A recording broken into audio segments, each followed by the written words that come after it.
Serikali yaelekea kukamilisha awamu ya pili ya ujenzi wa majengo ya wizara na taasisi zake katika mji wa serikali Mtumba jijini Dodoma. Draw ya robo finali ya kombe la shirikisho la CRDB yapangwa, huku Yanga ikipewa Stand United ya Shinyanga na Simba ikipangwa na Mbeya City. Habari za asubuhi watazamaji wetu, karibuni kwenye kipindi cha Asubuhi Njema ambapo tunakuwa na taarifa ya habari, na baada ya hapo tutapata fursa ya kuangalia vichwa vya habari vilivyopangwa kipaumbele katika magazeti yaliyotufikia hivi leo. Jina langu ni Dorcas Ramos na tunaianza taarifa yetu ya habari. Serikali imelipa makandarasi wanaotekeleza awamu ya pili ya ujenzi wa majengo 34 ya ofisi za wizara na taasisi mbalimbali katika mji wa serikali Mtumba, Dodoma, zaidi ya shilingi bilioni 534 sawa na asilimia 71 ya gharama za ujenzi huo, shilingi bilioni 738.95, huku wastani wa ujenzi wa majengo hayo ukiwa ni asilimia 89.7.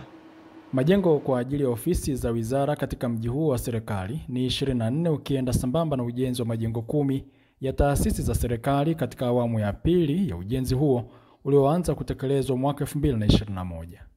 Mkurugenzi wa idara ya sera na uratibu wa shughuli za serikali, ofisi ya Waziri Mkuu Paul Sangawe, amebainisha hayo wakati wa ziara ya kamati ya ulinzi na usalama mkoa wa Dodoma ilipotembelea mradi huo na mingine ya kimkakati inayotekelezwa na serikali jijini hapa.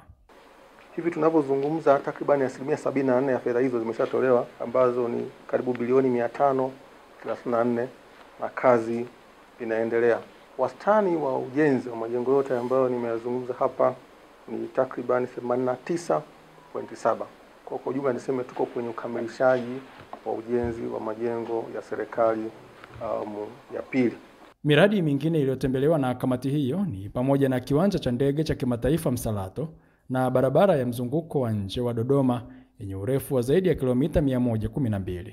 Ingine tofauti na hapa na Dar es Salaam, sisi hapa tumeseparate operation za government operation na normal passenger operation. Kwamba kutakuwa na presidential pavilion ambayo kama rais anakuja kiwanjani hata interfere na operations zingine.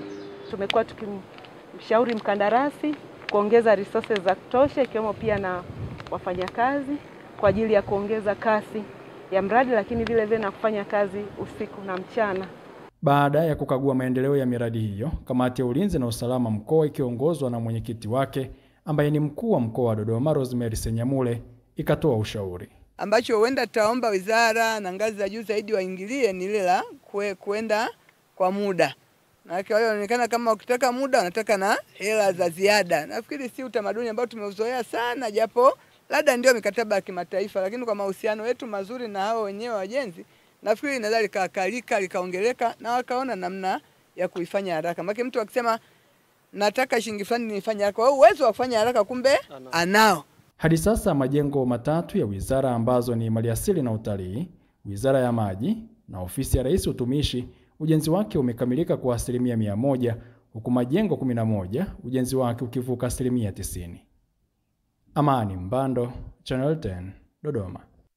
Chama cha Waajiri Tanzania ATE kwa kushirikiana na Taasisi ya Uongozi Mashariki na Kusini mwa Afrika ESAMI wamezindua rasmi mafunzo ya awamu ya pili ya uongozi kwa wanawake yenye lengo la kuwaongezea uwezo pamoja na kuhakikisha masuala ya kijinsia yanazingatiwa mahali pa kazi. Akizungumza wakati wa uzinduzi huo jijini Dar es Salaam, mkurugenzi mkuu taasisi ya ESAMI Daktari Peter Kiuluki amesema zaidi ya nusu wa Tanzania wote ni wanawake. Iko haja ya kuwapatia mafunzo hayo ili waweze kushika nafasi mbalimbali za uongozi na kuwataka kuiga mfano wa kiongozi mkuu wa nchi Daktari Samia Suluhu Hassan ambaye ni mwanamke. Tanzania iko na bahati leo kwamba anayeongoza nchi ni mwanamke. Kwa hivyo mentorship ama kwamba wanawake wa Tanzania na pia Afrika wako na mtu ambao wanaweza kuangalia ambao ni kiongozi katika ngazi za juu serikalini. Kwa hivyo kuwa na Dr. Samia Suluhu Hassan nilisema ni mfano wa kuiga na ni mfano kwa wanawake viongozi. Suzanne Ndomba Doran ni afisa mtendaji mkuu wa ATE, anasema jumla ya washiriki 160 kutoka kampuni 36 wanashiriki mafunzo haya ikilinganishwa na 110 waliohitimu awamu iliyopita, lakini kozi hii kutolewa na nchi 6 barani Afrika, huku akitaja masomo ya msingi wanayofundishwa yaliwatofautisha na kozi nyingine walizosoma. Ina masomo matatu kwa maana ya modules. Tuna leadership kwa maana ya uongozi, tuna rhetoric kwa maana ya mawasiliano, lakini pia wanafundishwa umahiri katika mabodi. Lengo la programu hii, kama ambavyo tumekuwa mmesikia wakati wote tukizungumza, ni kuhakikisha kuwapatia wanawake, sio kusema kwamba wanakuja hawana ujuzi. Ujuzi wanao, lakini kuwaongezea ujuzi ili waweze kuongoza. Katika uongozi kuna mambo mengi, lakini tunajitahidi kwamba kuongeza ile namba ya wanawake viongozi katika maeneo mbalimbali na hasa mahala pa kazi. Esther Mtebe, Channel 10.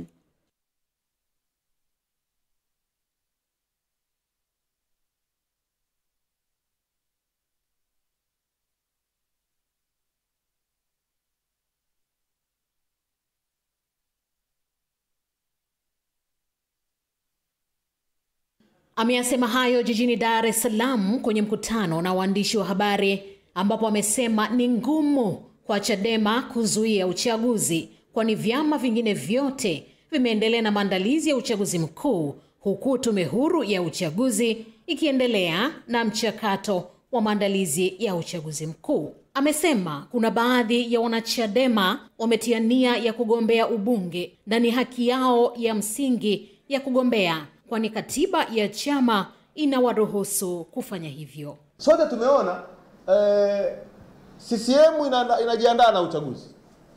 Mpaka imeshateua na mgombea urais, imeteua mgombea mwenza, inaendelea kuandaa ilani, inaendelea kuandaa wagombea wa ubunge, inaendelea kuandaa wagombea wa udiwani, inaendelea na michakato yote ya kiuchaguzi. Tume ya uchaguzi inaendelea na michakato ya kiuchaguzi. Imeshamaliza kuandikisha wapiga kura nchi nzima. Unasema no election. How no election mzee? Tueleze unazuiaje uchaguzi? Hakuna anayesema tunazuiaje uchaguzi, tunaambiwa tu no reform no election. Katika hatua nyingine, Mwita amesema ushiriki wa Chadema kwenye uchaguzi una faida mpaka kwenye uchumi wa chama, kwani ruzuku wanayolipwa na serikali ndiyo inafanya kazi ya maendeleo ya chama pamoja na ununuzi wa ofisi zao mpya za chama. Hilo jengo limenunuliwa baada ya Chadema kuwa imezira ruzuku. Baada ya mazungumzo ya maridhiano tukakubaliana kwamba sasa tuchukue ruzuku. Tulipochukua ruzuku ya 2.8 billion, tukachukua 1.6 billion tukanunua jengo la makao makuu ya sasa. Lile jengo ni mazao ya uchaguzi wa mwaka 2020. Unapokataa uchaguzi, tuambie the alternative ya mapato ya chama. Wewe unakuja na matangazo ya harusi unasema tone. Wataka watu wetu waende kwenye matangazo ya harusi yale watu wachangie tone. Mzee. Alafu unapataje hela? Kutoka Dar es Salaam, mimi ni Kisa Moipiana wa Channel 10. Mwenge wa Uhuru umezindua miradi mitatu na kuweka jiwe la msingi kwenye miradi miwili pamoja na kuzindua klabu ya kuzuia na kupambana na rushwa katika shule ya sekondari Kisarawe mkoani Pwani. Pokea mwenge huo wa uhuru, mkuu wa wilaya Kisarawe Petro Magoti kwa mkuu wa wilaya ya Kibaha Nixon Simon amesema mwenge huo utakimbizwa umbali wa kilomita 165 na kupitia miradi mbalimbali ukiwemo mradi wa maji. Anasema mimi Petro Magoti Tozia, mkuu wa wilaya ya Kisarawe, nakiri kupokea mwenge wa uhuru ukiwa unang'aa, unawaka na unameremeta. Nakiri kupokea mwenge wa uhuru pamoja na wakimbiza mwenge wa kitaifa 6. Mwenge wa uhuru wilaya ya Kisarawe utakimbizwa katika umbali wa kilomita 165. Utaweka jiwe la msingi mradi mmoja, utakagua mradi mmoja, utazindua miradi mitatu. Akizindua miradi hiyo ikiwemo uwekaji wa jiwe la msingi la ujenzi wa bweni katika shule ya sekondari Kisarawe, mkimbiza mwenge kitaifa Ismail Ali Usi anasema Samia Suluhu Hassan, Rais wa Jamhuri ya Muungano wa Tanzania, ya kwamba kwa wananchi wa Gumba wana mapenzi makubwa na wewe na wanaona jitihada za maendeleo katika Kisarawe kihistoria tumekuwa na shida kubwa sana ya maji. Wananchi walikuwa wakitaabika katika changamoto kubwa za maji. Lakini tunamshukuru sana Daktari Samia Suluhu Hassan kwa kuhakikisha maeneo haya yanapata maji ambayo miradi hii mikubwa sasa inaendelea. Historia ni kwamba tulianza na ujenzi wa kisima kirefu pale Msanga kutokana na shida hii ya maji, lakini kisima kile charging capacity yake ilikuwa ni kubwa, ni kuwezesha maeneo haya yote kupata maji. Lakini tunapenda kuchukua fursa hii kumshukuru sana Daktari Samia Suluhu Hassan kwa mapenzi yake makubwa kuleta fedha leo hii. Sasa maji haya yanakuja hapa Bembeza, yanaenda pale Chale, Msanga sokoni wana maji, na kule Ngongere mradi unaendelea vizuri, lakini hali kadhalika kule Misiga. Nikiripoti kutoka wilayani Kisarawe mkoani Pwani, ni Marieta Msembele wa Channel 10.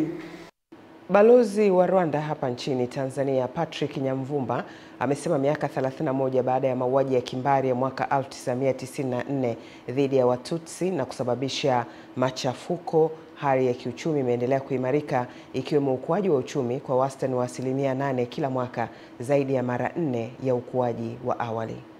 Amesema hayo jijini Dar es Salaam alipokuwa akizungumzia kumbukumbu ya siku ya mauaji ya kimbari inayotarajiwa kufanyika Aprili 7 mwaka huu Mlimani City. Balozi Nyamvumba amesema licha ya maendeleo hayo kiuchumi, bado zipo changamoto mbalimbali, ikiwemo upotoshaji ukweli wa historia kuhusu mauaji hayo unaoenezwa na baadhi ya makundi ya watu nchini humo, ikiwemo viongozi wa zamani wa serikali. Hivyo ni muhimu kuyakabili mashambulizi haya dhidi ya ukweli kwa lengo la kulinda kumbukumbu sahihi ya kihistoria. 31 years later, Rwanda has achieved extraordinary progress.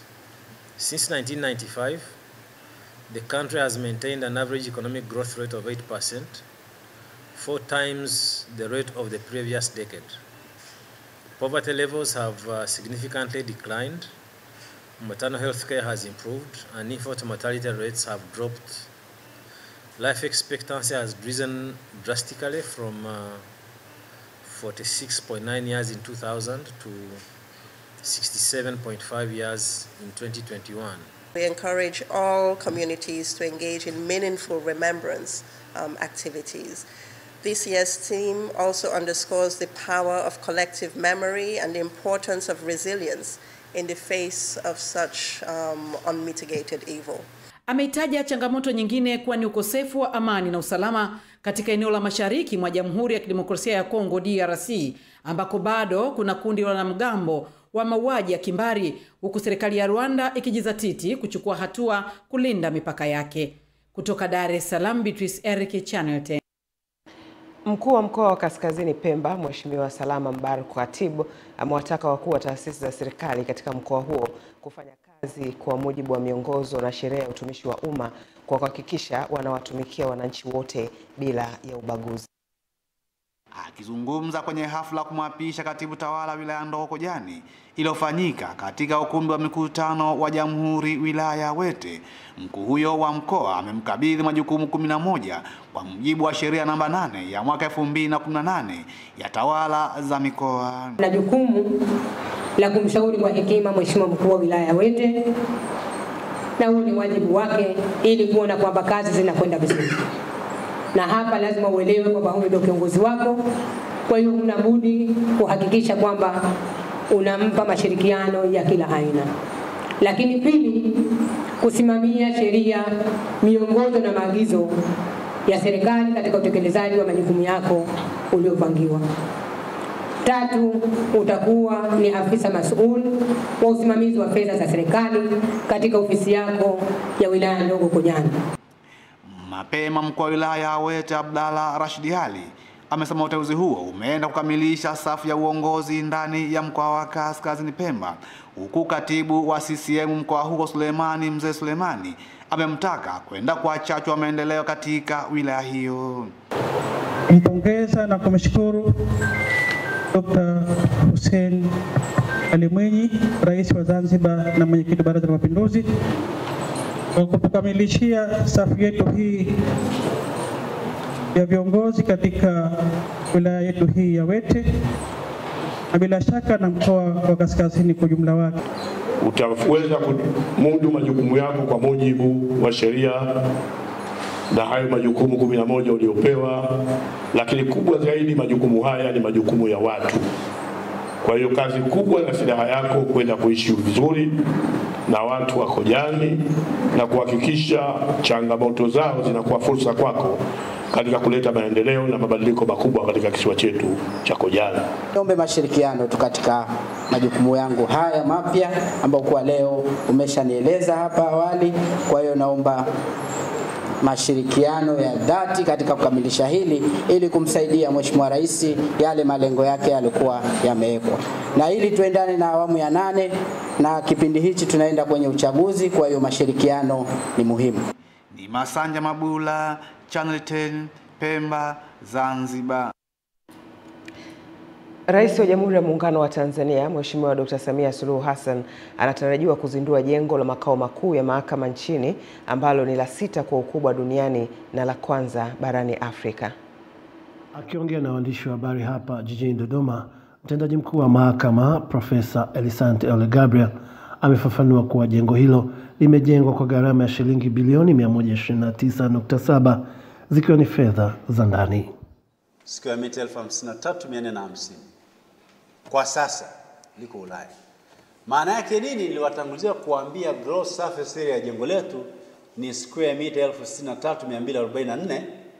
Maana yake kuanzia Jumamosi mara rais atakapozindua jengo hili sasa ndilo litakuwa jengo la 6 kwa ukubwa kwa maana ya makao makuu ya mahakama duniani. Aidha, mtendaji mkuu huyo amefafanua kuwa uzinduzi huo utaambatana na uzinduzi wa jengo la tume ya utumishi wa mahakama na majengo ya makazi ya majaji, huku akiweka wazi uamuzi uliochukuliwa na uongozi wa mahakama kuhusu majengo ya zamani ya mahakama kuu kanda baada ya kujengwa vituo jumuishi 6 vya mahakama nchini. Hayo majengo kwa mfano Dodoma tunalikarabati na mengine kokote kule yatumike hususan kwa ajili ya mahakama ya familia. Masuala ya mirathi Olenga ni changamoto kubwa katika jamii.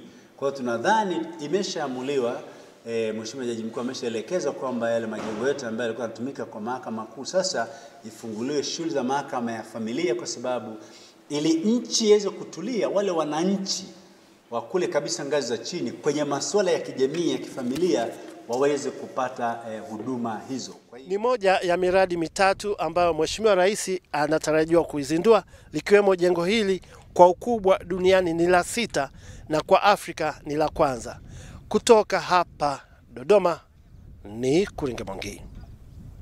Tukisalia huko jijini Dodoma, tunaelezwa kuwa wanafunzi katika baadhi ya shule jijini humo wameishukuru serikali kwa jitihada za kuhakikisha wanapata lishe mashuleni, hatua ambayo imechangia ongezeko la mahudhurio na ufaulu na kupunguza utoro shuleni.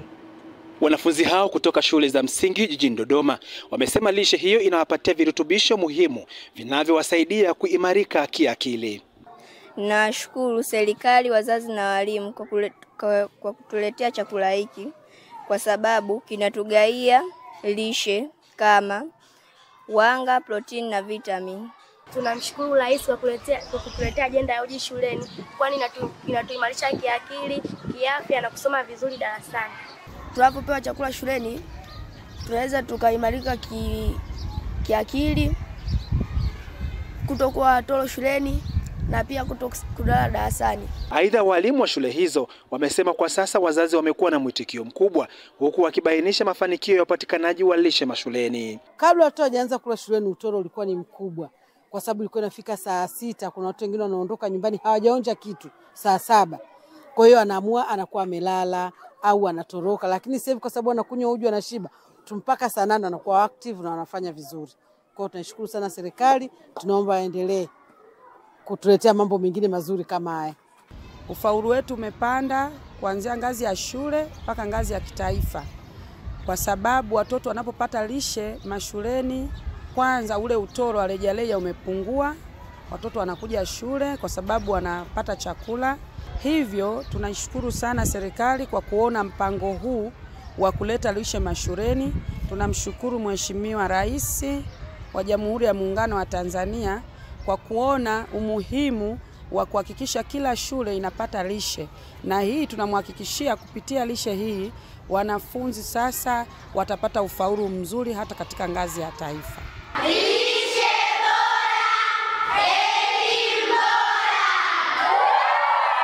Kutoka Dodoma, Leonard Mwacha, Channel 10. Na katika michezo tunaelezwa vilabu 8 vilivyotinga hatua ya robo fainali ya kombe la shirikisho la CRDB vimewafahamu wapinzani wao mara baada ya kupangwa kwa draw hiyo mapema katika ofisi za Azam TV zilizopo jijini Dar es Salaam. Vilabu vilivyofuzu hatua ya robo fainali ni mabingwa watetezi Yanga ambao watakipiga na Stand United ya mkoani Shinyanga, huku Simba wakipangwa na Mbeya City ya jijini Mbeya. Aidha, maafande wa JKT Tanzania watachuana na wakali wa jiji la Mwanza Pamba Jiji FC, wakati Singida Black Stars wakipepetana na Kagera Sugar ya mkoani Kagera. Hatua ya robo fainali inatarajiwa kuanza kutimua vumbi tarehe 11 mwezi huu, huku ikitarajiwa kuwa na ushindani mkali kwa vilabu vilivyofuzu kwa hatua hiyo. Mwisho wa taarifa yetu ya habari. Baada ya muda mfupi tutapata fursa ya kuangalia vichwa vya habari vilivyopewa kipaumbele katika magazeti yaliyotufikia hivi leo. Endelea kuwa nasi.